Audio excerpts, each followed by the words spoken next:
being out on the landscape, being engaged with nature is a very rewarding thing. We get to see life cycles. We get to see calves born, reach maturity, become cows in the herd. It's a very natural world to live in, to have a hand in all of that. Better than we got it. That's always been the mantra, is to leave it in a better state than it was when we started. You know, you always want to leave it better for the next generation. When I look at this place and what it has brought to our family, it's been a place where people encounter the majesty of life and the power of friendship, and to try and give another generation the opportunity to experience that is very motivating. My wife Linda and I have operated this ranch we call Wray Ranch for the last 25 years, but I've been on this property all my life. We're located just west of Irricana. It's intermediate grass prairie would be the native habitat. We have some prairie grassland that's never seen a plow on this farm, and we recognize and treasure that resource. My grandfather came in 1910, so for the next 80 years roughly, typical mixed farming agriculture. I'm third generation on this place, and with the fourth, my nephew Tim and his family live in his great-grandfather's house. He's sketching out the plans, he's executing a lot of the decisions.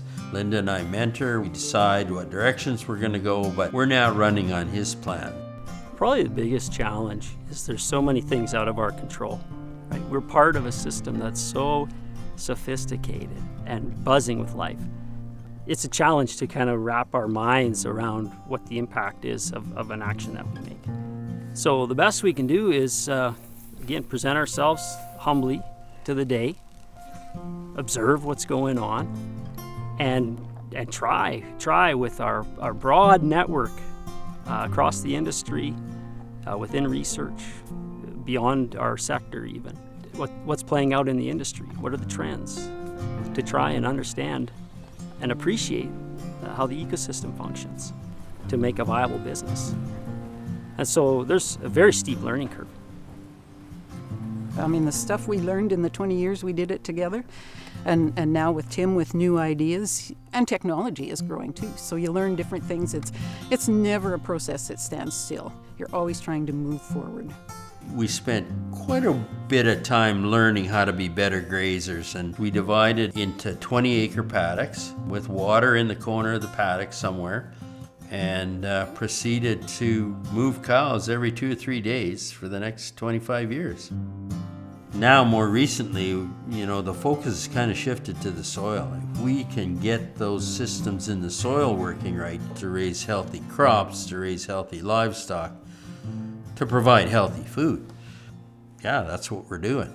So the thing that we control here is where the cattle are and how long they're there. Apart from that, we don't control how much sun we get, we don't control if it's smoky, we don't control if it rains.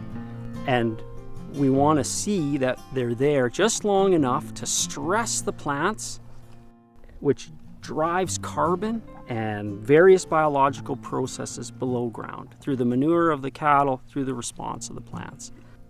And so we're watching that all season long, every season, how the cattle move, how much rain we're getting, how the plants are doing, and we want to know how much space is in there, space for water, how much structure is there within the aggregates in between the roots and everything. We want our land to be ready.